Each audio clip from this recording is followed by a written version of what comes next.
네, 신부님들 사모하신다고 수고 많이 하십니다. 또 이 신호달리 타시 때문에 또 고생을 좀 하시게 됐는데, 저도 갑자기 신호달리 타스에 대한 이 부탁을 받고 대단히 부끄럽습니다. 은퇴하고 있으니까 이 신호달리 타스라든지 공동 합의성이라든지 어쩌다가 신문에 제목에서 한 번씩 보기는 했는데, 제가 관심을 가지고 본 적이 별로 없었고, 그런 과정에서 제가 여기서 또 신부님들 앞에서 이야기를 하게 되면서 공동 합의성이 신호달리 타스의 번역문이라고 하는 것도 최근에 알았습니다. 그런 제가 여러분들 앞에서 신호달리 타스에 대해서 이야기를 하려고 하니까 좀 부담스럽기도 하고, 또 그런가 하면은 또 이 신호달리 타스 이 개념을 정리하면서 이 개념이 정말로 중요한 개념이구나 하는 것을 제가 새롭게 깨닫게 되었거든요. 그것으로 제게는 참 신부님께 감사도 드리고 이렇게 합니다. 어떻게 보면 신호달리 타스 개념이 제2차 바티칸 공예의 정신을 좀 더 깊이 사회 속으로 실천하자 하는 이런 것이 아니겠는가 하는 제 나름대로 한번 생각을 해보았습니다. 그리고 제가 또 짧게 이것을 생각을 했기 때문에 제가 오늘 여러분에게 자료를 이렇게 나누어 드렸는데, 그 자료라고 생각을 하면 됩니다. 제 강의로기보다도 자료고, 여러분들이 이미 알고 계시는 그 신호달리 타스 개념, 거기서 더하고 빼고 하면서 이렇게 참조해 주시면 좋겠다는 생각이 듭니다. 그런 자료로서 제가 이렇게 급히 글을 모은 것이니까 그런 내용은 또 엉망이 될 수도 있어요. 제가 부끄럽지만 이렇게 내어놨으니까 자료로만 사용해 주시면 좋겠습니다. 그리고 저는 이 신호달리 타스 이 개념을 어떻게 알아들었는가 하면은, 이번 교황님이 이 시대에 던진 화두다라고 생각을 했습니다. 화두예요, 화두. 이 시대를 이끌기 위해서 지금까지 쭉 교회가 이렇게 지금까지 이렇게 이어져 왔잖아요. 과거에서부터 현재까지 이어오고 또 미래로 나가잖아요. 하나의 큰 과정 속에서, 흐름 속에서 교회가 있는데, 여기서 우리가 과거를 뒤돌아보고 현재를 반성을 하면서 미래를 어떻게 나아갈 것인지, 여기에 대한 그 길에 대해서 화두를 던진 것이에요. 그게 저는 신호달리 타스다고 이렇게 생각을 합니다. 그래서 화두를 해석하는 것이 이제 우리의 과제가 되는 것이에요. 이 신호달리 타스 개념 이 자체를 무건드려주면은 오히려 더 복잡해질 것 같아요. 그래서 신호달리 타스, 이 화두를 던졌다. 그런데 우리가 다 알다시피 이 신호달리 타스라고 하는 이 개념, 이 개념을 통해서 교황이 이 시대에 하고 싶은 말이 무엇인지 하는 것을 우리가 읽도록 하는 것이 중요하다는 생각이 들어요. 그 다음에 또 이 신호달리 타스의 용어는 우리가 다 알고 있지 않습니까? 신, 함께라고 하는 단어, 호도스, 길이잖아요. 그래서 제가 함께와 길이 복합된 단어예요. 그래서 함께 가기라든지, 얼마든지 우리말로 옮길 수가 있지요. 함께 가기라든지, 함께 가는 길이라든지, 함께 하는 것이라든지, 여정이라든지, 보니까 그런 번역들이 많더라고요. 그 단어예요. 그래서 또 알다시피 이 단어, 신호도스에서 우리 또 공간복음은 뭐라고 합니까? 시놉시스라고 그러잖아요. 그럼 함께 보는 것이에요. 거기서는 공관으로 이렇게 또 번역이 되었거든요. 공관. 그 개념을 따르자면은 함께 가는 것을 공행이라고 해도 되겠고 말이에요. 동행이라고 해도 되겠고. 하여튼 그런 뜻을 가지고 있다고 하는 것이에요. 그래서 이 교황님은 제가 볼 적에는 이 아주 쉬운 단어, 너무도 쉬운 단어를 가지고 우리에게 화두를 던진 것이에요. 함께 가기인 것이에요. 그러니까 교황님은 이 문제를 던지는 것도 우리는 하나님을 믿고, 그 다음에 또 교회 다니는 것이잖아요. 성당 다닌다고 한다면은 하나님 백성으로서 모두 함께 가기 위해서가 아니겠습니까? 그런데 교황님이 이런 화두를 던졌다고 한다면은 당신이 볼 적에는 함께 잘 가지를 못하겠더라라고 하는 것이에요. 이렇게 가다가는 어떻게 되겠느냐. 그래서 함께 가는 것을 당신의 화두로 이렇게 던진 것이에요. 그래서 이런 반성은 이제 함께 간다고 하는 단어 너무도 쉬운 것이에요. 그래서 우리 일반적으로 본당에서 아니면 꼬마 애들한테 함께 가려면 우리 어떻게 해야 되느냐 물어보세요. 그러면 내가 주장만 가서 내가 함께 가자라고 하는 이 의견만 가지고는 안 되는 것이에요. 근데 함께 가자. 이게 따라오면 함께 가는 것이 아니에요. 함께 가기 위해서는 상대방의 마음의 귀도 기울이고, 이거 지금 공의 문은 이게 신호달에서 쭉 나오는 거 보니까 뭐 센수스 피데 신앙의 감각이 있잖아요. 모두가 다 그런 마음을 다 가지고 있는 것이에요. 그 마음에다 그 사람의 마음에다 귀를 기울이고 내 말만 해서는 안 되잖아요. 상대방을 또 듣는 것이에요. 듣는다고 하는 것이 또 들어가는 것이에요. 그다음에 내가 함께 가자라고 했을 때 내 말이 옳은지 그른지 그냥 내 고집대로 할 수도 있잖아요. 그걸 가지고는 함께 할 수는 없잖아요. 그래서 함께 가자라고 했을 적에 귀도 기울여 하다 보면은 이것도 식별 내 말이 옳은지 그른지 식별 분별이 있어야 되는 것이에요. 그러니까 함께 가자라고 하면은 식별이니 뭐 듣는다라든지 뭐 신앙인의 감각이라든지 이런 말은 저절로 나오도록 돼가지고 있는 것이에요. 그래도 함께 가도록 하기 위해서 함께 기도도 해야 되겠고 그 말이죠. 이냐시오 영성을 이번 교황님이 강조를 많이 한 것 같더라고요. 함께 듣는 것이고 이런 거 다 필요하잖아요. 그러니까 일반적으로 할 수 있는 그런 말들입니다. 이거는요.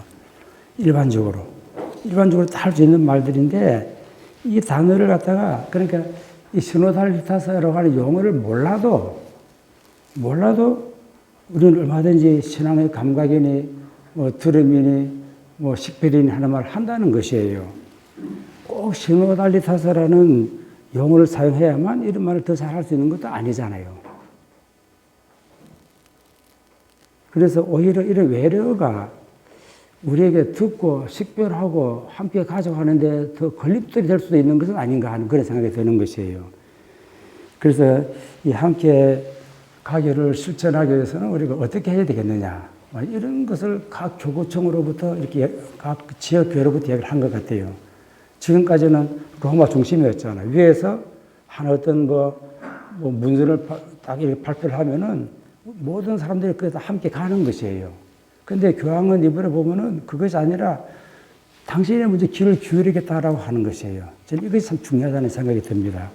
그래서 이 함께 가기는 참 쉬운 단어이다. 그래서 이것을 제가 이야기를 하면서 이런 식으로 한번 이야기를 해보고자 합니다. 우선 이 개념에 대한 정리가 돼야지 되겠다고 하는 것이에요. 개념에 대한 정리. 우리 한국교회에서 아까 신부님께서 말씀하시기를 시노달리타스를 하기로 하였다. 너무 어려워요. 시노달리타스요. 이 개념 정리, 우리는 어떻게 하면 좋을 것인지 이런 정리가 있어야 되겠고, 그 다음에 두 번째는 제가 여기서 제시해 놓은 것이 교황님이 왜 이런 시노달리타스라고 하는 이 화두를 끄집어내었느냐. 시대 진단입니다.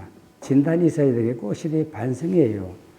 그래서 이런 면, 그 다음에 이렇게 하기 위해서는 우리 교구가 이 문제를 어떻게 요리를 해야 될 것인지 세 가지 점으로 이렇게 제 생각들을 한번 이렇게 말씀을 드리는 것입니다. 그럼 나중에 여러분들이 종합해서 이야기를 하시면 좋겠지요. 그래서 제가 제 1편에 1페이지에 보면은 한 이름을 데우스라고 부른다면은 더 좋겠느냐라고 하는 것이에요. 데우스를 한국말로 번역을 하면 한 이름이 될 수가 없잖아요. 여러분들 다 아시는 것처럼.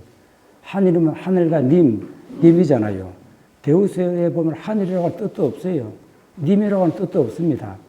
근데 우리는 하느님 하면은 데우스를 말하고자 한 것을 다 이야기하잖아요. 우리가 그렇게. 꼭 데우스라고 해야만이 우리가 원래 교회가 데우스로서 믿었던 그 신앙을 다 표현할 수 있는 것은 아니다라고 하는 것이에요. 그 쉬운 우리말이 이렇게 표현이 됐으면 좋겠는데, 마치 시노달리타스로 하기로 했다라고 하는 것은 하느님이 데우스의 올바른 번역이 아니니까 앞으로 이제 데우스라고 부르자. 이렇게 하라는 이런 느낌을 받는 것이에요. 그래서 이것은 제 생각입니다. 그래서 분들이 어떻게 해석을 하시든지 그거는 이제 하시고. 그래서 제가 여기 써놓기로는 한국 전주 제일 처음에 이 시노달리타스를 공동 합의성이라고 번역을 했다. 이렇게 안 하기로 했다고 하는 것이에요. 그것은 너무 잘하는 것 같아요. 시노달리타스하고 공동 합의성은 다르더라고 보니까요. 합의는 제가 여기 써놨는데 얘가 좋을는지 안 좋을는지 모르겠습니다만 합의하면은 옳은 단어가 이혼이라든지 합의 이혼, 교통사고를 다녔으면 합의 보는 것이에요. 합의입니다. 그래서 쌍방에 서로 합의를 보는 것이에요. 서로 합의를 봐가지고 이제 그렇기 때문에 의견 일치를 이루잖아요. 그런데 그때 본 합의는 함께 가는 것을 파괴하는 것이 이제부터는 몰라도 되는 것이에요. 그런 합의는 아니잖아요. 그래서 합의가 이렇게 사람들에게 오해를 일으킬 수가 있다. 그래서 이런 합의를 안 하기로 했고, 그 다음에 또 합의라고 하는 것이 제일 많이 이야기가 되는 것이 국회에서 과반수를 해가지고 합의를 내리잖아요. 의회식으로. 그런 식이 아니지요. 합의를 봤다고 하더라도. 근데 낙태라든지 이런 여러 가지 아주 민감한 문제가 나오지 않습니까? 이런 것을 어떻게 합의로 이제부터는 낙태 3급을 하자라든지 이렇게 했어도 교회는 반대할 수 있는 것이에요. 그 식별 문제가 또 나오는 것이에요.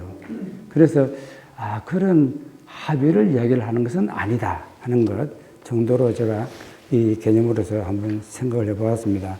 그래서 한국 천주교회가 시노달리타스 용어를 한국말로 적절하게 번역하는 것이 어렵다는 이유로 라틴어를 이렇게 했는데 이것은 좀 미흡하지 않는가 하는 이런 생각이 듭니다.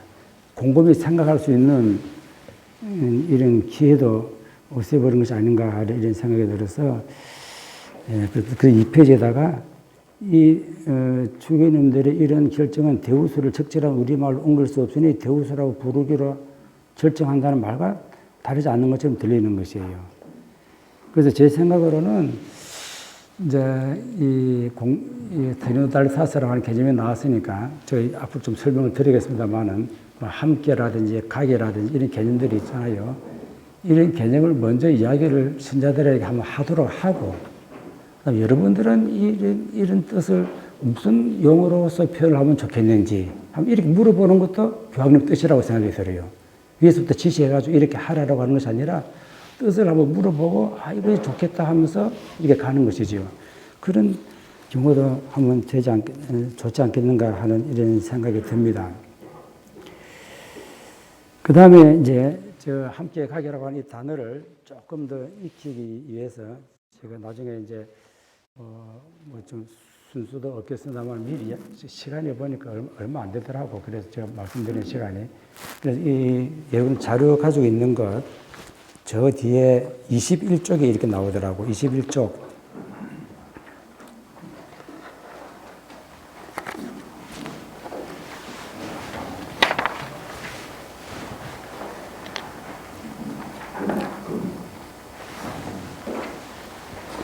우선 함께라고 하는 단어가 우리 그리스도의 본질이다. 근데 이제 모세가 그러니까 하느님이 함께 하시는 분이에요. 함께 하시는 분이고 함께 가시는 분이에요.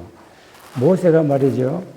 이집트에서 도망쳐 나가가지고는 그 시리아 미디안의 그 장로 누굽니까? 그 집에서 40년간 이렇게 살다가 하느님을 체험을 했잖아요. 하느님을 체험을 할 적에 이제 하느님이 하시는 이야기가 모세한테 나는 내 백성 이스라엘이 이집트에서 고생하는 소리를 똑똑히 들었다라고 얘기를 하는 것이에요. 그러면서 이제 모세 보고 네가 가서 구해내어라 이렇게 얘기를 하잖아요. 그러니까 모세가 하는 이야기가 제가 무엇인데 저도 도망쳐 나온 몸인데 제가 무엇인데 가서 제 말을 하면은 그 사람들이 저를 따르겠습니까? 누가 나를 보냈다고 해야 되겠습니까? 하니까 나는 야훼다 이렇게 얘기를 했잖아요. 그 야훼라고 하는 개념도 우리 쉽게 생각할 필요도 있는 것이에요. 야훼라고 하는 개념은 함께 하시는 하느님이다 그 말이에요. 함께 하시는 하느님. 이 말을 나는 이다 그다 철학적으로 막 설명을 하려고 하다가 보면은 학자들이야 그 언어를 통해서 본래 야훼가 이야기하고자 했던 그 시점에 그 점에 원점 이르를 수가 있겠지만은 보통 사람들 못 알아듣습니다 이것은요. 그러니까 하느님께서 쉽게 하신 이야기는 나는 항상 내 백성들과 함께 있었다라고 하는 것이에요. 함께 하고 항상 함께 간다라고 하는 것이에요. 그리고 또 함께 하고 함께 간다라고 하는 것이 어떤 말로 표현이 되는가 하면은 나는 내 백성 이스라엘이 신음하는 소리를 들었다라고 하는 것이에요. 듣고 계시는 하느님이다라고 하는 것이에요. 그것을 이제 알려주잖아요. 이것을 이제 모세가 하느님 체험이라고 할 수도 있고, 그다음에 하느님이 갑자기 저 하늘에서 나타나가지고 모세한테 내가 하느님이다, 나 야훼다 이렇게 이야기를 했겠습니까? 저는 그것을 모세의 그 영적인 그 개인 체험이라고 저는 하고 싶어요. 모세가 이집트로부터 탈출해 나왔을 때 어떤 마음으로 탈출해 나왔겠습니까? 함께 하지를 못했기 때문에 나온 것이에요. 함께 하지 못했기 때문에. 함께 나왔다가는 그 다음에 이제 한 40년이라고 하는 세월이 흐르면서 그 다음에 그때서 하느님 자기 백성들의 음성이 들리는 것이에요. 백성 소리 들리는 것이에요. 그 소리를 듣고는 이제 함께 하기 위해서 가는 것이에요. 그 다음에 나중에 함께 하기 위해서 가가지고는 그 다음에 어디 갑니까? 나와가지고 계속 함께 가는 것이면 되거든요. 이것을 깨닫는데 그때 모세가 나이가 80이었다고 하니까 80의 인생이 걸리는 것입니다. 함께 가는 하느님, 함께 내가 간다라고 하는 것을 깨닫기까지가. 그 정도 그런 것 아니겠습니까? 그런 하느님이시지요. 그래서 하느님이라고 하는 분은 본래가 함께 하시는 분, 함께 가시는 분, 함께 그 다음에 듣는 분. 그다음에 모세가 이 하느님을 체험을 하였기 때문에 그 하느님과 함께 이스라엘 백성들이 이끌고 이렇게 광야를 이렇게 지나가지 않습니까? 지나갈 적에 이스라엘 백성들이 가만히 있습니까? 얼마나 불평을 많이 합니까? 막 배가 고프다, 뭐 목이 마르다, 뭐 우리를 죽이려고 여기까지 데리고 왔느냐, 고기가 그립다, 막 이렇게 하잖아요. 그때마다 모세는 함께 하고 싶지 않은 마음도 생겼을 수 있었을 것이에요. 함께 가고 싶은 마음도 생겼을 것입니다. 그런데 그러지를 못하는 것이에요. 왜냐하면은 함께 하시는 하느님을 체험을 하였거든요. 그들의 목소리에서 함께 하고자 하시는 하느님의 목소리를 들었다라고 하는 것이에요. 그 소리를 들었기 때문에 계속 끝까지 함께 가는 것 아니겠습니까? 마지막에 가서는 당신은 목적지 가나안 땅에 젖과 꿀이 흐르는 가나안 땅에 들어가지를 못했지만은 계속 함께 했다라고 하는 것이에요. 그래서 함께 하는 것이, 함께하고 함께 가고 하는 것이 그만큼 중요하다고 하는 것이지요.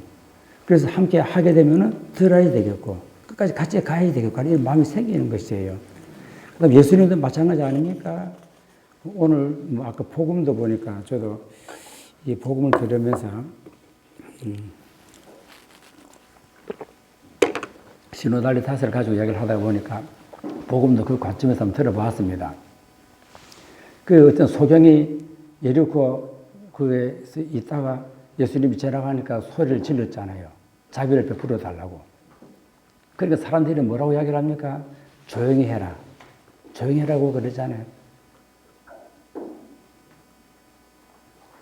그런데 예수님께서는 계속 그 소리를 듣고 멈춰 서셨다고 하는 것이에요. 그 소리를 들으셨다고 하는 것이에요. 그 소리를. 지금 그 소리에서 하느님이 나는 내 백성 이스라엘이 저 소경이 신음하는 소리를 들었다고 하느님 음성을 들을 수도 있잖아요. 하느님 음성을 듣는 사람은 그 멈춰 서는 것이에요. 멈춰 서고 그 다음에 그 예수님께서 또 그 소경한테 하는 이야기도 그냥 내가 너에게 무엇을 해주기를 바라느냐 또 이런 질문을 하시는 것이에요. 이 질문 참 중요하다는 생각이 듭니다. 우리는 보통 보면은 그냥 내가 지시하기를 좋아할 때가 많은데 무엇을 해주기를 바라느냐 신자들이 이런 질문 할 수 있지 않습니까? 내가 본당 가서 내가 무엇을 해주기를 바랍니까? 이런 질문이에요. 그때 이 소경이 하는 이야기는 보게 해주십시오 하는 이런 이야기들 아닙니까? 그래서 여기서 예수님께서는 인생을 같이 가면서 항상 음성을 들으시고 하시는 분이었다고 하는 것. 이런 것들이 함께 묵상을 해볼 수 있지 않겠는가라고 하는 것이에요. 그래서 함께 가시는 분, 함께 하시는 분, 이런 분이었다. 그래서 내용은 너무도 우리 늘상 하는 이야기들입니다. 그래서 이 이야기를 우리가 우리 신앙의 일상으로 돌려야 되지 않겠는가 하는 차원에서 부장님이 이 화두를 던지셨다고 하는 생각이 듭니다.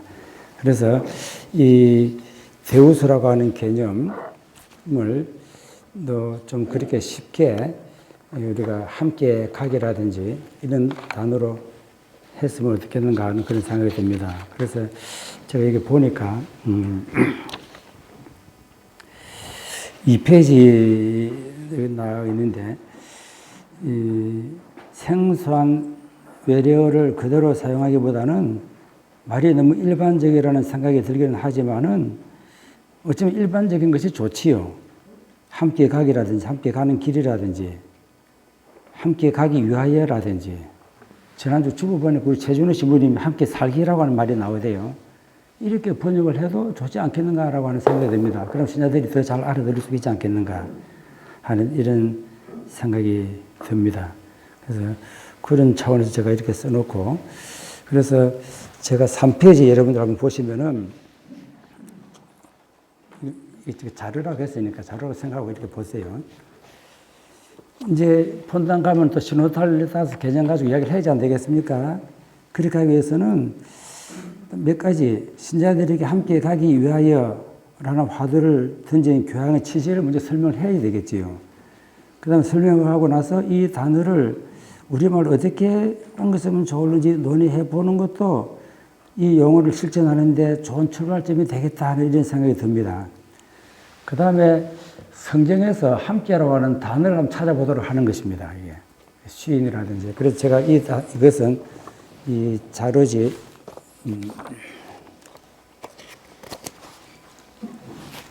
19쪽에 제가 쭉 써놨습니다. 19쪽에 이렇게 써놨습니다. 함께라고 하는 단어, 그냥 여러분 참조하시라고. 신자들의 성경을 보면서 함께라고 하는 단어를 쭉 찾아보는데, 함께와 함께, 누가 누구와 함께 이것도 되겠지만은, 함께라고 하는 이 단어하고, 사용된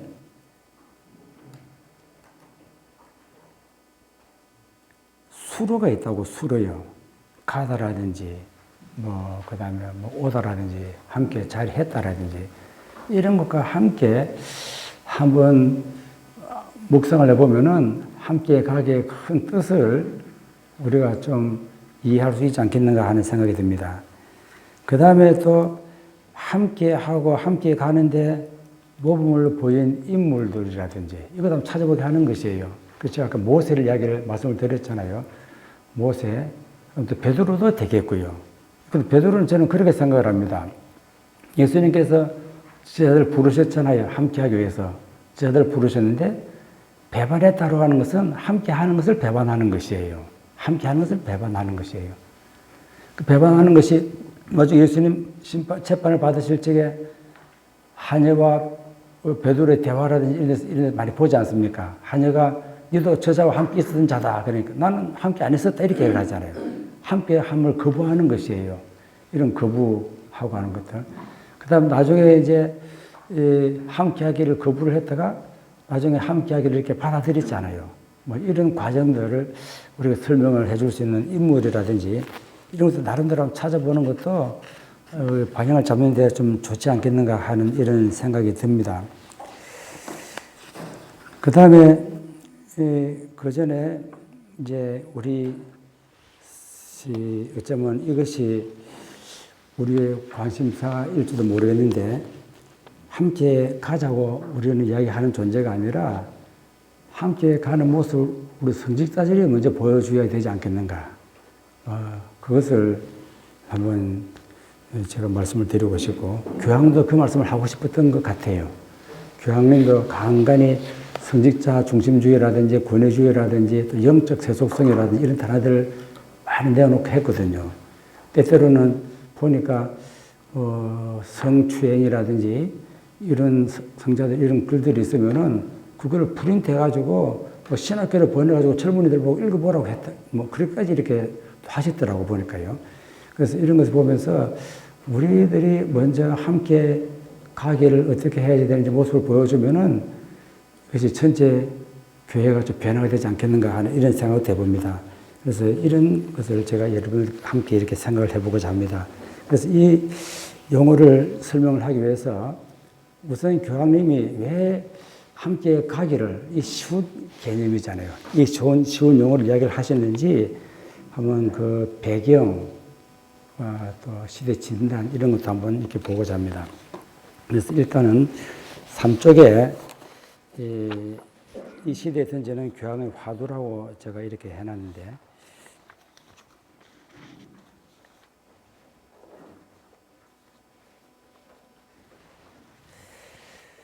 우선 교황님이 이게 이제 뭐 제 생각인데, 최근 문헌들을 이렇게 보면서 느끼는 것도 함께 가기 위하여 또는 시노달리타스라고 하는 이 용어를 화두를 던진 것은 교회와 인류에게서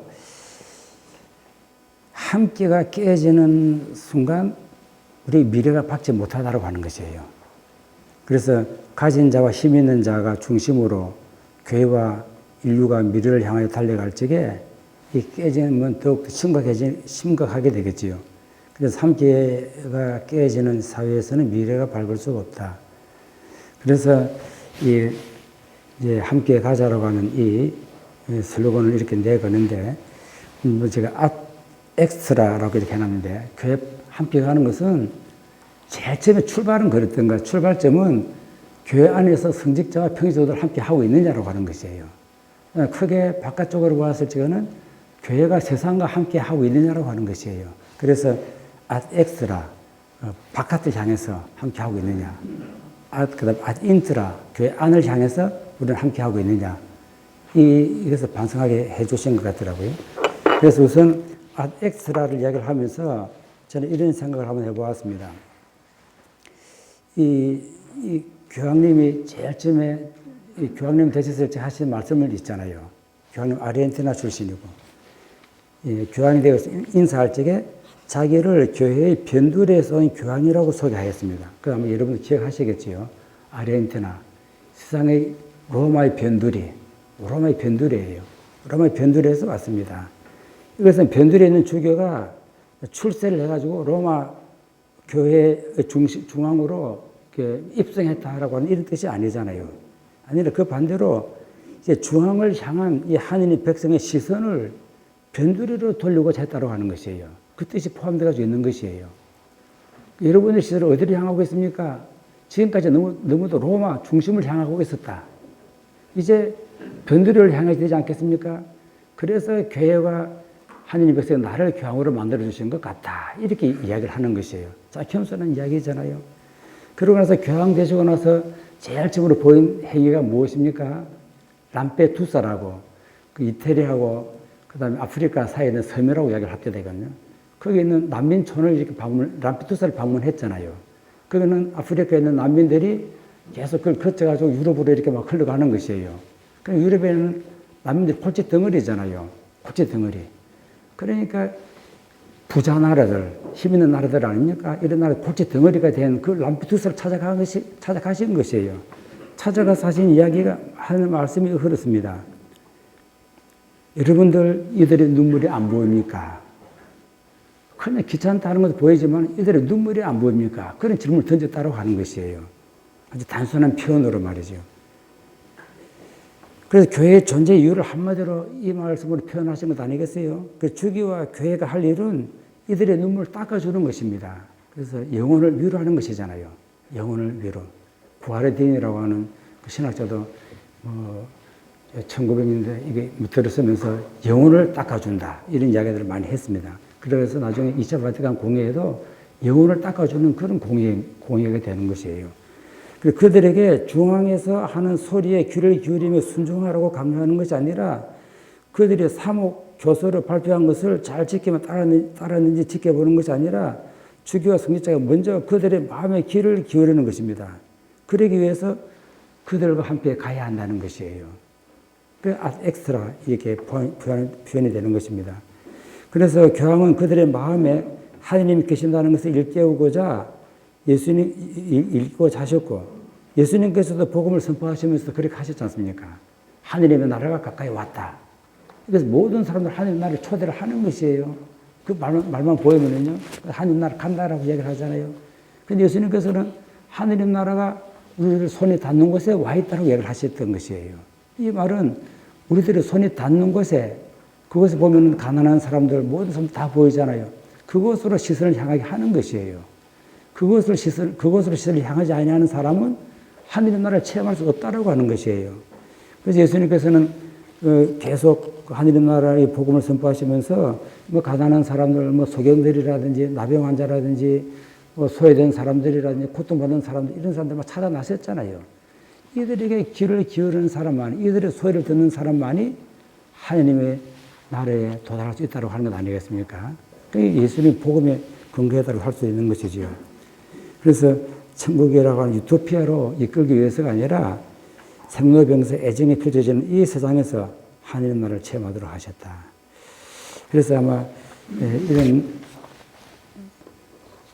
교황이 시노달리타스라고 하는 이 화두를 던진 것은 이 세상과 인류와 함께 가고자 하는 그분의 마음과 또 인류와 함께 해야 하는 이 교회의 미래를 걱정하는 그 고민을 이룰 수 있는 것이지요.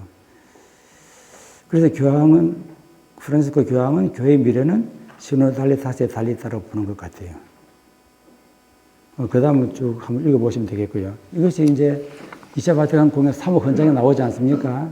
세상 사람들의 기쁨과 희망, 그들의 슬픔과 고난, 현대인들이 특히 가난하고 고통받는 사람들이 그것은 바로 그리스도 제자들의 기쁨과 희망이며 슬픔과 고뇌다. 이렇게 얘기를 하잖아요. 사목 헌장 1항. 바로 그 내용이지요.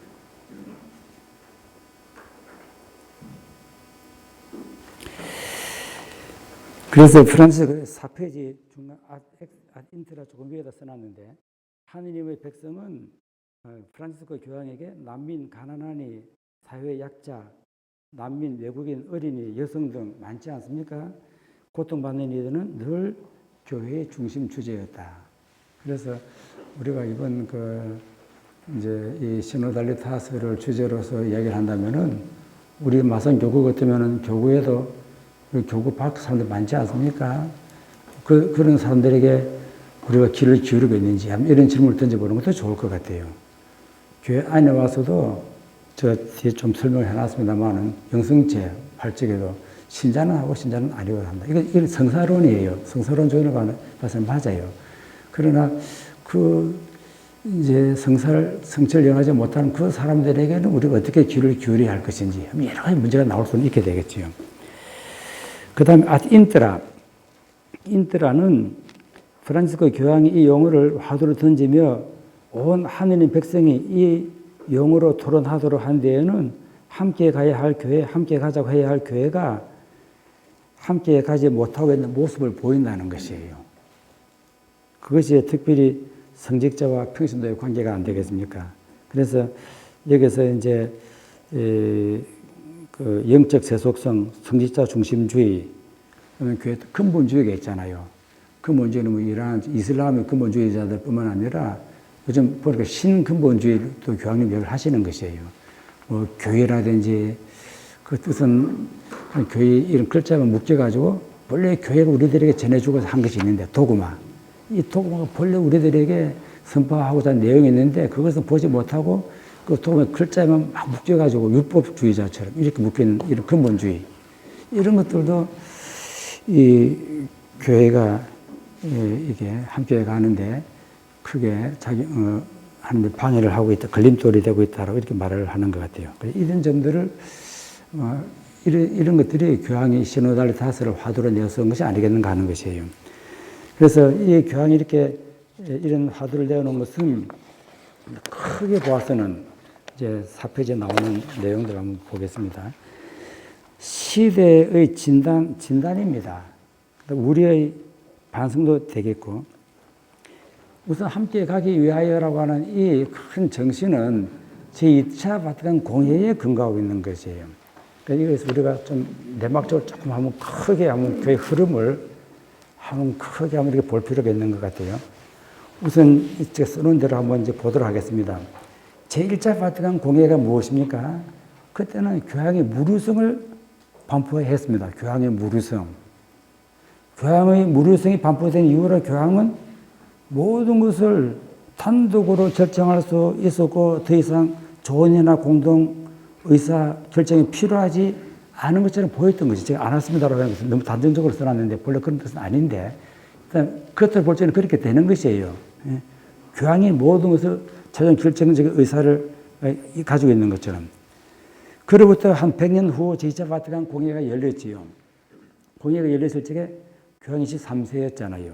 23세가 이게 공회가 열렸을 적에 2차 바티칸 여러분 칼 라너 잘 아시잖아요. 칼 라너 어떤 분은 이 2차 바티칸 공회를 어떻게 평가를 했는가 하면은 교회 역사 전체를 제3기로 보는 것이에요. 초창기 제1기 초기 교회가 있고 그 다음에 이제 그때 교회 종교가 이게 또 자유를 가지게 되었잖아요. 콘스탄티누스 이후 종교를 가지게 되면서 자유를 가지게 되면서 제국주의의 교회 모습으로 좀 변화되고 그러다가 2차 바티칸 공회까지 왔다는 것이에요. 제국주의 모습을 보여주고 그러다가 제3기 3단계에 이르게 되면서 이제 교회가 이제 새롭게 새로운 모습으로 이렇게 나타났다라고 이렇게 보고 있는 것이지요. 그동안 교회는 세상의 교회를 향해 있기를 바랐다면 제2차 바티칸은 교회가 세상을 향하여 열려 있어야 하며 그 다음에 세상의 그런 기쁨과 희망을 교회의 기쁨과 희망으로 보아야 된다고 하면서 교회 문을 열게 했다고 하는 이 유명한 말을 남기게 되었던 것이지요. 제2차 바티칸 공예는 이 문장도 한번 우리가 한번 생각해 볼 필요가 있다고 제가 이게 써놨는데요. 그러니까 제2차 바티칸 공예는 그동안 교회가 일방적으로 내적으로는 자기 자신들을 외적으로는 세상 사람들을 가르치는 자세로 임하면서 항상 위에 있죠. 위 가르치는 자세로 임하면서 자신을 완전한 사회 소시에타스 페르펙타로 이렇게 보았다고 하는 것이에요. 완전한 교회. 지금도 우리는 교회를 완전한 교회로 보통 많이들 생각하고 있습니다. 그 완전한 사회로 인식한 것을 성찰하게 해주었다고 하는 것이에요. 완전한 사회라고 하는 표현은 트렌트 공예 이후 시대까지 소급해서 올라가는데 여기서 완전한이라고 하는 표현은 도덕적인 의미에서라기보다도 국가가 질서, 체계에서 완전한 것처럼 교회도 그러하다는 것이에요. 완전한 체제 이렇게 되는 것이에요. 교계 제도를 완전한 체제로 이렇게 보는 것이에요. 그 결과가 어떻게 됩니까? 교회의 조직적인 면이 강조가 되었습니다. 성직자와 평신도 평등성을 배제한 엄격한 교계 제도가 강조가 되는 것이에요. 그렇지 않습니까? 교계 제도. 그다음에 완전한 사회의 목표에 도달하는 것은 오로지 성직자들 손에 달린 것이에요. 평신도들은 성직자들의 지도와 가르침을 받는 존재. 그렇게 되는 것이에요. 또는 성직자들로부터 성사를 받는 존재. 성사가 대단히 중요하더라고. 중요하지요. 그래서 우리나라 천주교가 처음 들어왔을 적에도 신부님들이 한 일은 성사주로 다니는 것이에요. 최양업 신부님 편지 보면은 아주 이게 참 절실한 내용들이 많이 나오더라고요. 그래서 성사를 받지 못해가지고 정말 막 애가 타는 것이에요. 그 최양업 신부님 편지 보면 바르바라라고 하는 동정제가 나오는데 그 당시 조선 사회를 봐가지고 동정절이 있는 것은 아주 위험하거든요. 그래서 이 신부님들이 네 결혼해라. 결혼 안 하면 너는 아주 위험하다. 성당 팔아가지고 동정 시킬 생각하지 말고 결혼해라고 했어요. 그런데 바르바라라고 하는 소녀는 자기 동정을 지키기로 마음을 먹은 것이에요. 그러니까 교회가 이제 명령을 내리는 것이에요. 동정을 지키고 성사를 못 영하든지 성사를 영하기 위해서는 동정을 파괴하라 이렇게 얘기를 하는 것이에요. 그러니까 이 소년은 이제 성사를 안 보고 동정을 지키는 것이에요. 그러다가 이제 죽을 때가 되었잖아요. 이게 최양호 신부님 편지 6인가 7인가 그게 나오더라고요. 그때 최양호 신부님이 보고는 자기가 어떻게 생각하는가 하면은 또 자기 또 관할 구역 바깥에 있는 그 소녀예요. 소녀인데 그러다 주교님이 성직자들이 자기 관할 구역도 아닌데다가 거기다가 이제 성사를 못 주게 했거든요. 근데 그 소년이 죽어가고 있는 것이에요. 어떻게 할 것인가? 식별의 문제가 나오지. 어떻게 할 것인가? 그러다가는 성사를 주고 성질을 영하게 해주었다고 하는 것이에요. 성질을 영하게 해주니까 그 소녀가 성질을 영하게 해주면서 최양호 신부님 위대하시며 그런 데서 드러나더라고요. 성질을 영해주면서 나를 위해서 기도해달라 이런 이야기를 또 하더라고요. 이거는요. 아주 감동적인 그런 내용들을 담고 있더라고 보니까요. 그런 내용. 그래서 성사냐? 아니면은 그 다음에 내가 시키는 대로 할 것이냐? 이렇게 성사를 가지고 이렇게 질문했던 것이에요. 그러니까 성사는 성직자만 주는 것이거든. 그러다 보니까 평신도들은 성직자들로부터 성직자들로부터 성사를 받는 존재 외에는 아무것도 아닌 것처럼 이렇게 여겨졌다고 하는 것이에요. 19세기에 이르러서 여러분 잘 아시는 것처럼 계몽주의라든지 뭐 프랑스 혁명이라든지 이런 것들이 막 일어나잖아요. 뭐 머리들이 막 깨기 시작하는 것이죠. 그러면서 이제 교회도 교회 세속화가 이렇게 오게 되고 이러면서 교회는 다시 영적인 것을 이렇게 찾게 되잖아요. 그러면서 이제 2차 바티칸 공의, 2차 세계 대전을 겪으면서 이제 2차 바티칸 공의가 열리게 되었지요. 그러면서 이제 교회를 이제 한인인 백성, 성사 이런 것을 체험을 하게 되고 그래서 교회를 사회의 완전한 사회로 보는 그런 모델을 극복을 하게 되는 것이에요. 근데 교황의 지금 프란시스코 교황의 질문은 과연 극복을 했느냐라고 하는 것이에요. 이것은요, 우리가 여전히 평신도와 성직자 사이에는 2차 바티칸 공회 이전에 그런 관계를 유지하고 있지 않느냐라고 하는 것이에요. 그래서 이 2차 바티칸 교회 헌장은 이렇게 해서 성직자와 평신도들에 대한 관계에 대해서 많이 이야기를 하고 있지 않습니까? 제가 대충 써놨는데 보면은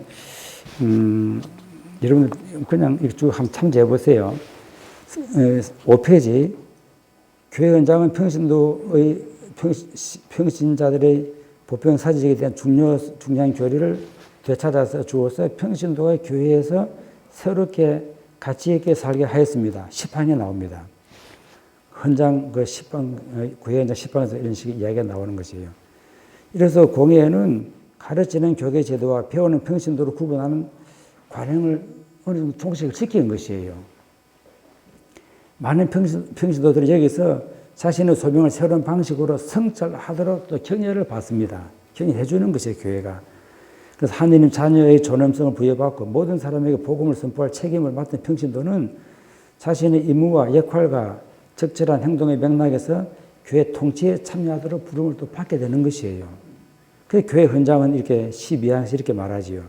성령께서는 그러한 은총으로 교회의 쇄신과 더 폭넓은 교회 건설을 위하여 유익한 여러 가지 활동이나 직무를 받아들이는데 알맞도록 신자들을 준비시킨다 이렇게 얘기를 하고 있는 것이에요. 그래서 평신도들은 그들이 갖춘 지식과 능력과 등망에 따라 교회의 선익에 관련되는 일에 대하여 자기 견해를 밝힐 권한이 있을 뿐만 아니라 때로는 그런 의무도 지니고 있다. 이런 식으로 표현하는 것이죠. 쭉 참조해 보시면 좋겠습니다. 그 다음에 이제 공회가 끝난 지 이제 반세기가 훌쩍 지났습니다. 공회가 끝난 것이 1965년에 끝났으니까. 질문은 그렇습니다. 이제 교회는 달라졌느냐? 겉모양은 달라졌겠지요. 성직자 중심을 벗어나지 못하고 있는 것은 아닌가 여전히 이런 질문들입니다. 참 평신도의 세 가지 직무, 왕직, 예언직, 사제직이라고 이야기하지 않습니까?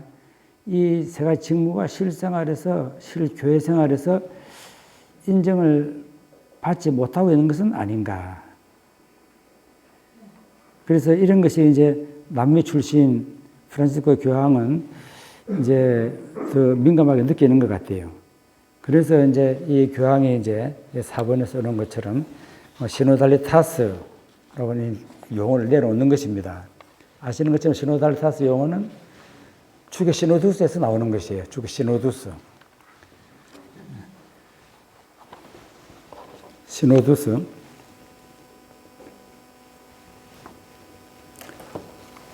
그러니까 교황이 시노달리타스를 이야기하게 된 동기는 주교 시노도스는 뭡니까? 주교가 함께 하는 것 아니겠어요? 주교가 함께 하는 것이에요. 이게 항상 제가 주교라고 이야기를 하는데 우리 위에 있는 주교만 이야기를 하는 것이 아니라 주교해놓고 괄호해놓고 거기다 성직자 써놓으면 여러분들이 우리가 이해하는 데 좀 도움이 되지 않겠는가 하는 생각이 듭니다. 그래서 주교들 또는 성직자들이에요. 교황의 시노달리타스를 이야기하게 동기는 주교들이 함께 가고 함께 하는 것도 중요하지만은 이 함께감이 전체 교회, 전체 하나님의 백성으로 확장되어야 한다라고 생각을 한 것이에요. 그래서 시노두스에서 시노달리타스가 이야기가 되는 것이에요. 근데 시노달리타스는 잘 모르겠는데 이번 교황이 처음으로 이야기한 것이 아닌가 하는 그런 생각도 들어요. 이런 면에서 이 시노달리타스는 2차 바티칸 공회를 아주 구체적으로 실천하도록 우리의 방향을 제시해 주고자 하는 것이지요. 그리고 2차 바티칸 공회는 시노두스. 시노두스는 바오로 6세께서 2차 바티칸 공회가 끝날 때쯤 해가지고 열었잖아요. 그래서 열었는데 너무 시노도사가 주교들이 함께 하는데 그것이 어떻게 보면 주교끼리끼리의 모임이 될 수도 있잖아요. 끼리끼리의 모임. 주교도 하면 주교끼리끼리의 모임. 사제도 하면 사제들끼리끼리의 모임. 그렇게 하면 자기네들끼리는 함께 가는데 자기들끼리 함께 하는데 그 함께함이 온 백성에 미치고 있느냐라고 하는 것이에요. 끼리끼리 모여가지고 함께 가자라고 하면서 그 함께하는 우리가 이렇게 하고 있으니까 너희들 따라오너라 이런 식으로 이야기한 것은 아니냐라고 하는 것이에요. 그런 질문이 포함되어 가지고 있는 것 같아요.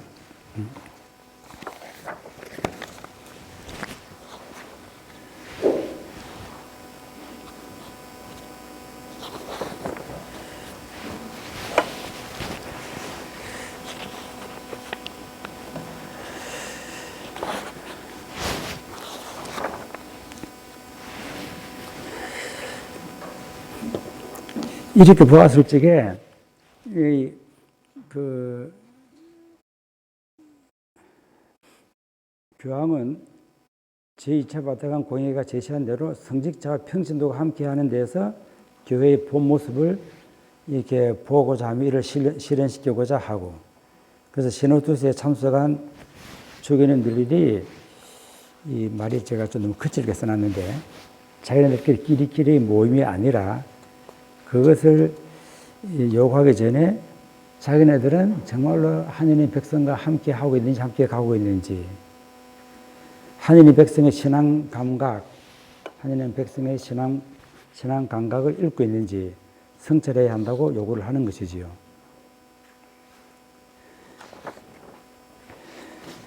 이렇게 해서 이리하여 7페이지 시노달리타스라는 화두는 하느님, 참 여기서 좀 어떻게 보면은 이번 교황님이 용기 있으신 분 같아요. 용기가 있고, 그래서 이 교황님도 여러분 용기를 가지시오 하고 이렇게 가끔 이야기를 하거든요. 용기를 가지고 이야기 다 해라라고 하는 것이에요. 다 들어주지도 못하지만 이제 교황님께서 용기를 가지고 이야기하여라. 이것이 이번 시노달리타스의 근본 바탕이라고 할 수 있는 것이에요. 그래서 이라여 시노달리타스라는 화두는 하느님 백성 전체에게 던진 것이지만 사실은 가장 먼저 교황 자신을 던지는 것이에요. 주교 그리고 성직자들을 향하여 있는 것이에요. 교황은 자기를 비롯한 주교들이 자신들끼리 시노도에서 얻은 결론을 신자에게 탑다운식으로 하향식이잖아요. 수직적으로. 일방적으로 전달하며 이를 따르기를 요구하는 또 성자 중심의 교회를 반성하며 함께 길을 가는 교회에서 교회와 세상의 미래를 보고자 한 것이지요.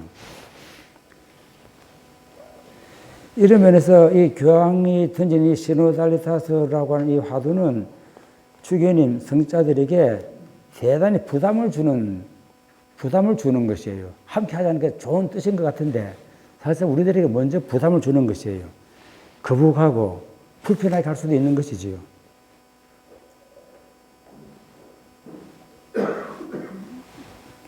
대놓고 신호도 함께 하는 것이잖아. 신호도 함께 하기에 모인 여러분들은 정말 함께 합니까? 이렇게 묻는 것이에요. 그러면 이렇게 묻는 것도 되고, 그 다음에 신호도 함께 하기에 모인 우리들은 이제 함께 합시다. 이렇게 말하는 것과도 똑같은 것이 되겠지요. 우리가 먼저 함께하는 모습을 세상에 보여줍시다. 그래서 이 교황님의 시노달리타스라고 하는 개념은 성직자들의 반성을 촉구하는 그런 내용이기도 한 것이지요. 그럼 이 내용은 함께 가기는 교황이 2013년이라고 보니까 안토니오 스파다라고 하는 예수의 신부님 인터뷰한 책자를 제가 한번 이렇게 봤는데 거기에 이런 내용이 나오더라고요. 이런 사고를 가지고서 자기 이야기를 하는 것이에요. 함께 가야 한다. 백성, 주교, 교황 다 함께 가야 한다. 시노달리타스는 다양한 차원에서 활성화해야 한다. 현재의 시노드가 정적인 것처럼 보이기 때문에 시노드의 방식을 바꿀 때가 된 것 같다. 아주 혁명적인 이야기잖아요. 이런 이야기를 하시는 것이에요. 이번에 세계 시노도스를 하는 것 보니 2년간 시간을 줬다 그랬죠.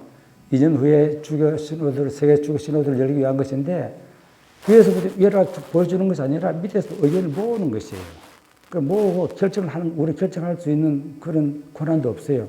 그 의견을 모아가지고는 모은 의견들을 우리가 거기에다 귀를 기울이자라고 하는 것이에요. 그것이 이제 2023년인가 2년 후에 그때 주교 시노도스에서 이렇게 보게 되는 것이지요. 이런 내용들입니다. 그래서 프란시스코 교황은 시노달리타스와 같은 교회가 새로운 선교적 추진력을 받기 위한 필수 전제 조건이라고 밝히며 평신도 역할을 이렇게 강조하는 것이에요. 지금 뉴만 추기경의 이야기도 써놨는데, 평신도 없는 교회는 멍청하게 보인다. 뭐라고 번역해야 될지 몰라갖고, 어리석게 보인다. 아주 진짜 그런 뜻이 되겠습니다. 독일말은 둠이라고 하면 아주 어리석게 보이는 것이. 그럼 이런 과정에서 이제 그럼 식별의 문제도 나오지 않습니까? 이제 그러면은 다 평자들의 귀를 기울이고 했을 적에 그들의 의견이 막 여러 가지가 막 나올 텐데 그 의견들이 요 뒤에다가 제가 한번 쭉 뽑아 하나 봤습니다. 세계에는 어떻게 이런 의견들을 다루고 있는지, 그 다음에 우리 뭐 그런 문제 가운데서 이제 식별의 문제가 나오게 되는 것이에요. 식별. 다양한 목소리에는 식별의 문제는 8페이지. 그럼 다양한 의견이 나오는데 다양한 의견은 의견 충돌이 이렇게 마련이면 되거든요. 그래도 과반수를 할 것이요, 뭐 다수결을 할 것이요, 어떻게 할 것이에요. 여러 가지 문제가 많지요. 그러나 교황은 의견 충돌이 일어나게 하지만 이 때문에 전체가 무너지는 일은 없을 것이다. 왜냐하면 식별의 문제, 여기에 하느님의 뜻이라든지 이걸 묻는 이런 작용을 한다는 것이에요. 다수 의견에 따라서 교회를 관리하는 말이 아니다라고 하는 것이에요. 다수 의견이 항상 옳은 것도 아니잖아요. 이 식별의 문제가 따르지요. 국회는 제가 국회라고 해놨는데 국회는 현안의 문제를 민주주의 방식으로 다수의 의견에 따라서 해결하려고 합니다. 문제가 있다는 것을 알면서도 다수 의견에 따라서 결정한 것을 백성들에게 실천하라고도 말합니다. 교회가 다 따를 수는 없잖아요. 교회가 다 따를 수는 없잖아요. 그래서 교회 안에서도 그런 문제가 일어나고 있거든요. 결혼한 사제라든지 꼭 그 독신 문제가 또 새롭게 또 생기는 것이에요. 독신 문제. 요새 뭐 사제 수가 많이 부족하잖아요. 이런 문제가 유럽에서 이렇게 생기는 문제점, 또 아마존에서 이렇게 또 생겼더라고요. 그러니까 사제도 없고 하는데 어떻게 할 것이냐. 결혼한 사람들에게 신분을 줄 것이냐. 실질적으로 결혼한 사람이 신분을 받은 사람이 있더라고요. 제가 옛날에 주류식부를 40년 공부할 적에도 동독에 있는 그 신부는 자기 부인도 있어요. 근데 신분을 받으면서부터는 이제 부인과 이제 부부 생활은 안 하지요. 누가 압니까 또 그거. 어쨌든 뭐 하여튼 그렇게 하더라고 보니까. 그 농담이고. 그래서 결혼한 사제, 그러면서도 독신을 또 강조를 하게 되는 것이에요. 이런 문제가 많은 것이에요. 여성 사제 문제. 어떻게 할 것이냐. 다수결 내가 여성 사제 합시다라고 하면 할 것이에요. 그러니까 여기서 식별의 문제가 나오게 되는 것이에요. 그러니까 아주 민감한 문제가 되는 것이죠. 이런 민감한 문제가 나왔을 적에 교황님은 또 요새 또 가만히 있어요. 답변을 얼른 하지를 못하는 것이에요. 그러니까 이제 또 일부 사람들은 말 다 하라고 해놓고 침묵 지킨다고 또 막 비판하잖아요. 이런 문제들이 많이 생기지요. 그래서 하느님의 뜻이 무엇인지 참 우리가 이제 잃는 이런 눈이 필요하지요. 그래서 이런 대목은 여러분들께서 사도행전 15장 사도회를 한번 찾아보면 좋겠다 하는 생각이 듭니다. 이거 사도행전 15장은 제가 이 질문을, 이 강의를 부탁하고 예의석 신부님 사도행전 15장 한번 읽어보라고 해서 읽어보니까 이게 내용들이 나오더라고. 어떻게 식별을 해야 될 문제인지 여러분 참조해 주시면 되겠습니다. 그래서 영의 식별 또는 간단히 식별이라고 불리는 것을 통해서 이런 이야기들이 결국 하는 일이 뭔가 하면은 세상의 일은 인간이 아니라 하느님의 뜻에 따라 움직여야 한다. 그래서 이 예를 제가 그 9쪽에 3에다 이렇게 써놨는데 마리아가 천사에게 나타나서 한 이야기.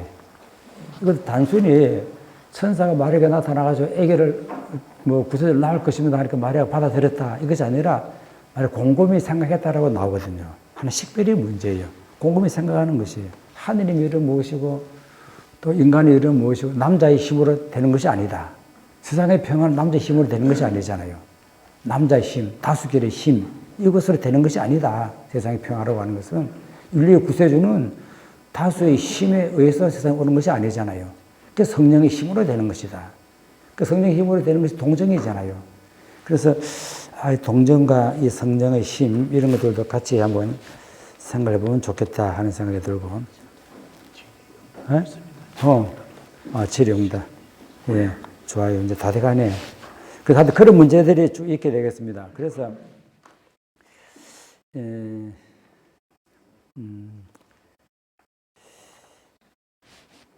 그 식별 문제, 그 다음에 내용 쭉 보시면 되겠고, 그 다음에 들음이라고 하는 것이 중요하다고 하는 것을 제가 처음에 말씀을 드렸고, 또 신앙 감각이라고 하는 단어가 또 새롭게 많이 떠오르는데, 여러분들 이것은 교회 헌장 12항을 한번 쭉 한번 읽어보시면 좋겠다 하는 생각이 듭니다. 센수스 피데이, 신앙의 감각.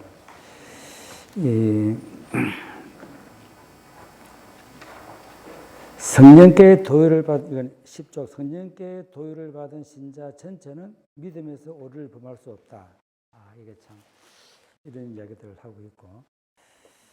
그 다음에 이런 이야기를 하면서 또 다른 생각은 이 신호달다 문헌은 잘 나오질 않지만은 과정이라고 하는 단어가 나옵니다. 프로세스라고 하는 단어. 그래서 유럽에 보면은 미국에서 프로세스 테올로지라고 과정신학 이런 단어도 나오기도 했는데, 과정이라고 하는 단어가 나와요. 과정. 그 인생을 하는 과정으로 보는 것이에요. 그 다음에 교회도 하나의 과정이 되거든요. 잘할 수도 있고 잘못할 수도 있고. 베드로 고백을 했다가 배반했잖아요.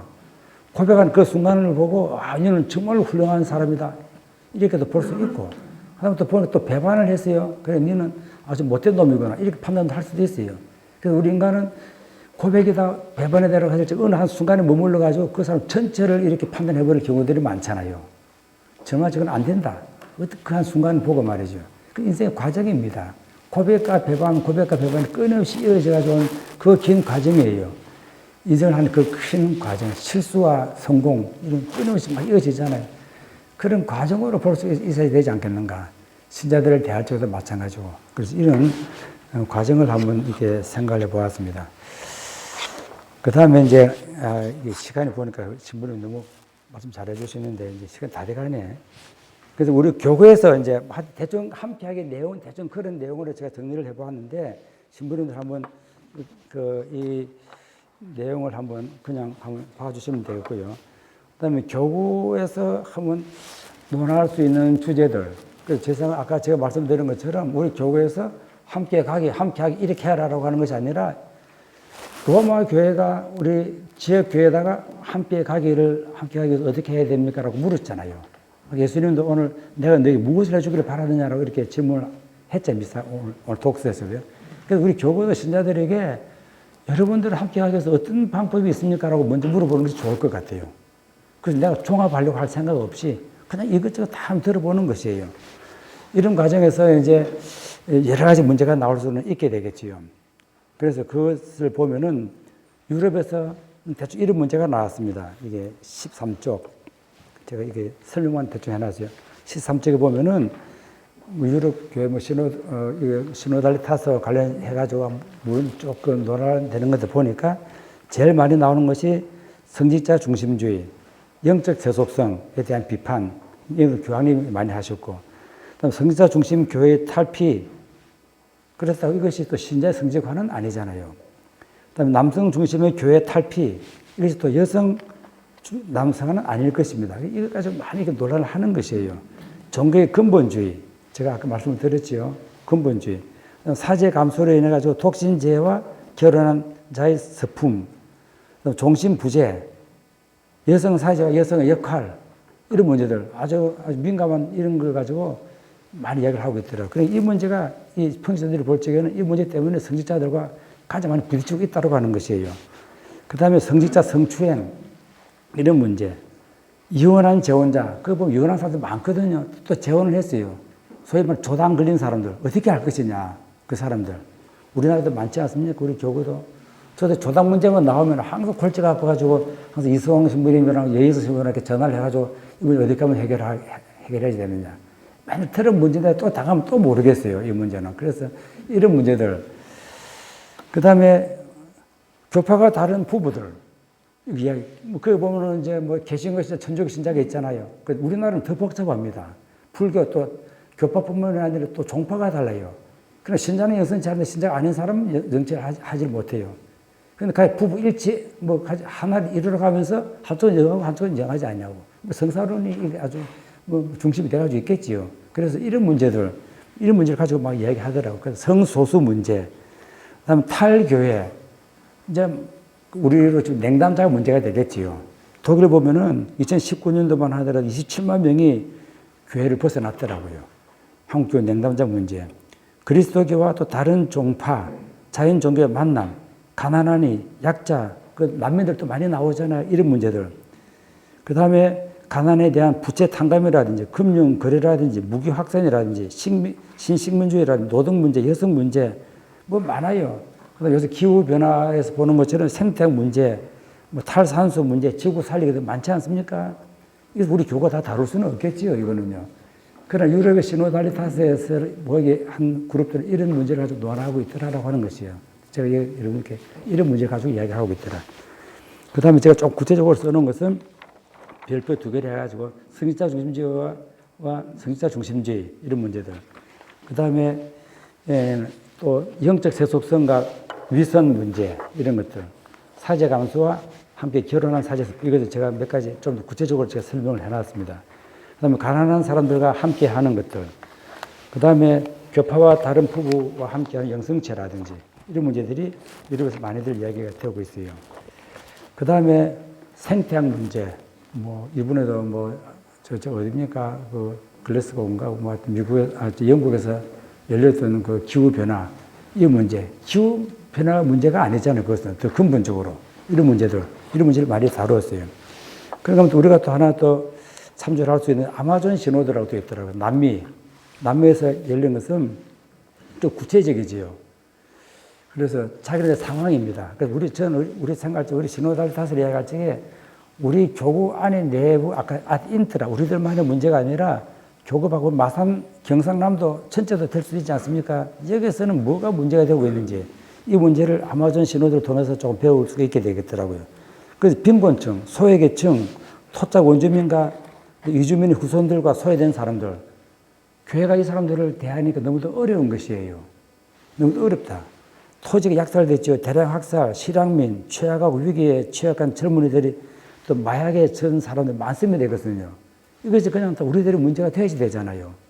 그 우리들의 문제는 무엇인지. 그 다음에 이들의 문화 전통도 있는 것이에요. 특히 토착 민족의 전통, 편견 없이 이해해야 하는 과제들. 요새는 뭐, 이 사람들도 보면은 토착 문화에 가지고 막 보여주기식 하잖아요. 그 사람도 좀 그 배우도 아니고 어떻게 보면 좀 불쌍하기도 하고. 하여튼 이런 문제들. 그 다음에 환경 파괴와 생태계 파괴, 생태학 관심, 이런 문제들이 아주 심도 있게 이렇게 다뤄주고 있었더라고 보니까요. 그 다음 기후위기. 기후위기는 뭐 기후 변화뿐만 아니라 지배적인 경제 및 사회 시스템 아니겠습니까? 이 시스템 문제. 요새 보니까 뭐 탄소 문제. 이거 가지고 또 말씀이 많이 되었잖아요. 석탄 문제, 이런 것들. 이런 문제를 해결하기 위해서는 우리 교회가 할 수 있는 일은 무엇인지. 그다음 실제 여성 부재, 사제수범에 대한 요구. 최종 문서는 나오지는 않았지만은 아마존 유역에서 여성의 역할과 성사적 위임, 결혼한 사제, 그 개종 문제가 또 있더라고요. 성당에서 막 했는데 개신교 뭐 이런 개종 문제, 이런 문제가 또 막 부딪히는 것이에요. 그래서 이런 아마존 신호도 이전에 메델린 또 부에볼라의 그 아메리카 미국 주교회가 있었잖아요. 이 사람들이 내어놓은 가난한 사람들을 위한 우선적 선택, 이것이 근본적으로 깔려가지고 있지요. 그래서 이런 문제들을 이렇게 다루고 있더라라고 하는 것이에요. 그래서 이런 것을 보면서 우리 교회는, 우리 마산교구에서는 어떻게 할 수가 있겠는가. 그래서 잘 모르겠어요. 제가 이거 어떻게 하겠어요. 그래서 우선 큰 틀로 봐가지고는 함께 합니까? 함께 갑니까? 이 질문을 우리가 한번 던질 수 있어야 되겠다. 교회 안쪽을 향해서, 교회 바깥을 향해서. 함께 가기는 성직자들이 신자들과 함께 가는 길을 제시하고 그들에게 이를 따르라고 지시하고 교육하는 방식으로는 이루어질 수는 없다. 그래서 이 성직자들이 함께하는 모습을 먼저 보여줄 수 있어야 되지 않겠는가. 사실상 신자들 그렇잖아요. 우리 신자들 보면은 성직자 눈치 보지 않고 평소 생각나는 것 부담 없이 이야기 잘 하지 못하잖아요. 눈치 보잖아요. 이런 것들. 우리가 결정하면 무슨 소용이 있겠는가? 결국 신부는 뜻대로 할 것인데, 불신들도 있잖아요.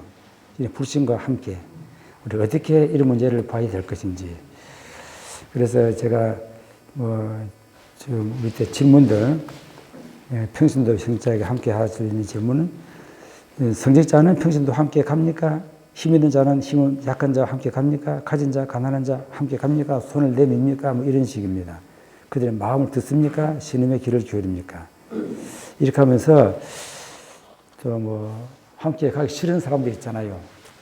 또 함께 가기 싫은 사람, 그때는 왜 그 사람 싫은지, 이런 문제들 우리가 어떻게 해결해야지 될 것인지.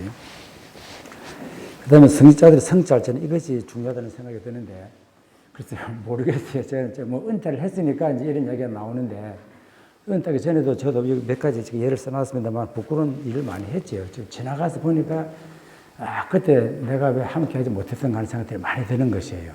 그때 안 그랬으면 될 텐데, 지나고 나니까. 그래서 이제 과정으로 보자라고 하는 것이에요. 그래서 우리 신부님들이 먼저 한번 제 생각으로는 신자들에게 함께하는 모습을 좀 보여줬으면 좋겠다는 생각이 드는데 한번 몇 가지 예를 들어봤습니다. 17쪽에 2.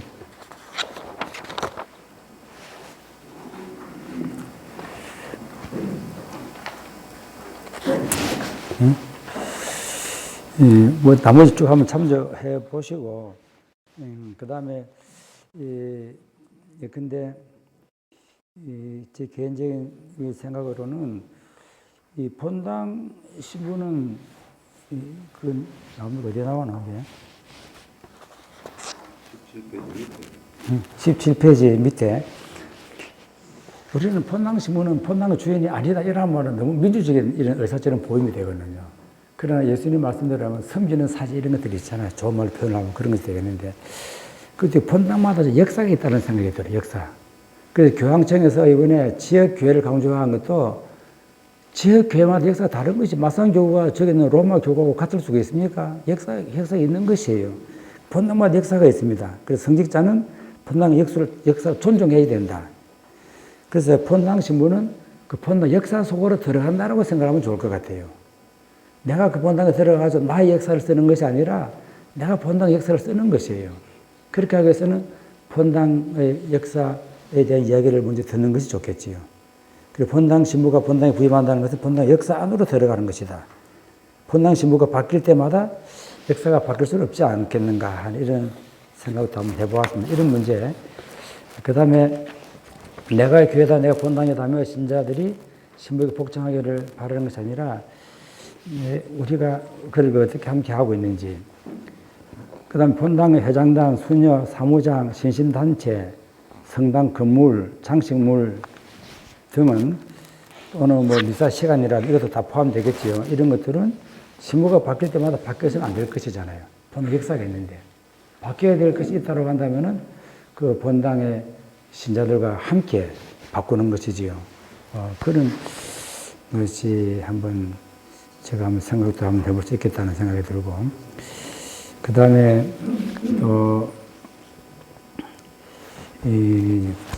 제일 밑에 써놨는데 시간이 많이 되고, 신문 그냥 쭉 읽어보세요. 가끔 신문들 말씀 때문에 상처를 받는 신자들도 많습니다. 그러면 신자들이 저 신부는 마음 착한데 그냥 말이 저래서 저렇다라고 하는데, 그러면 많이 듣거든요. 그런데 그 신부님이야 뭐 상처를 주고 그 다음에 그것을 속에 담지는 않지만은 마음 상한 사람은 어떻게 할 것이라요. 그럼 같이 좀 생각해 주지 않겠는가 하는 이런 생각을 해봅니다. 그래서 아까 말씀드린 것처럼 이런 이야기를 하기 위해서 우리 성직자들이 이건 모임 해가지고 우리는 이렇게 하기로 했다 하는 이런 거라도 하나 내놨으면 좋겠다 하는 이런, 그러면은 아마 온 교회가 함께 하는데 더 힘을 얻지 않겠는가 하는 이런 생각을 한번 해봅니다.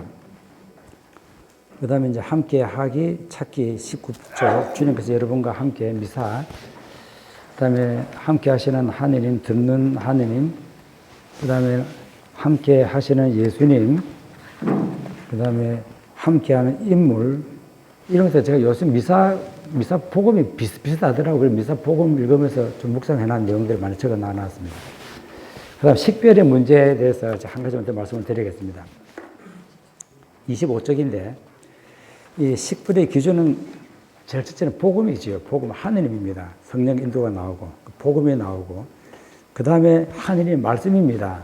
뭐 한번 참조해 보시고, 그 다음에 또 성경 말씀, 그 다음에 사랑, 이것도 얼마 전 미사 복음에 나오더라고. 그래서 독서에 나오던가 로마서 제1독서 그래서 이렇게 써놨습니다. 이 문제를 보면서 여러분들이 신자들 한번 질문을 던지는 것도 좋을 것 같아요. 가늠하다가 잡힌 여자 어떻게 하겠습니까? 여러분들은 어떻게 하겠습니까? 라고 질문을 던지는 것이에요. 그다음 안식일에 대한 질문도 여러분들은 어떻게 하시겠습니까? 이 경우. 그다음에 한 마리를 잃어버렸다? 여러분들이 이 경우 어떻게 하시겠습니까? 여러분들 판단이 옳다라고 하면서 어떻게 식별하는 문제, 이런 문제 가지고 한번 이야기를 나누도록 해보는 것도 함께하는 교회에 좀 보탬이 되지 않겠는가 생각합니다. 예, 그 다음 27쪽에는 제가 그냥 살아있는 교회, 이것은 얼마 전 라테라노 미사 그때 나온 그 내용인데, 강물이 물 쪽에 쭉 흘러나왔다. 교회의 흐름이잖아요. 교회의 흐름이잖아요. 그래서 교회가 세상으로 흘러 들어가는 것이에요. 교회가 세상으로 흘러 들어가는 것이에요. 교회가 세상으로 흘러 들어가니까 세상이 생기를 얻는 것이에요. 그러니까 종전에는 사람들이 교회로 이렇게 흘러 들어오도록 하는 이런 사고방식을 많이 가졌다고 한다면은 교회가 세상으로 흘러 들어간다. 그때 생명이 일어난다. 이런 점도 한번 크게 제가 생각해 보면서 결론을 이렇게 맺어보았습니다. 하다 보니 너무 오래됐는데 미안합니다, 이게. 끝 맺게. 신문이 미안해요. 네.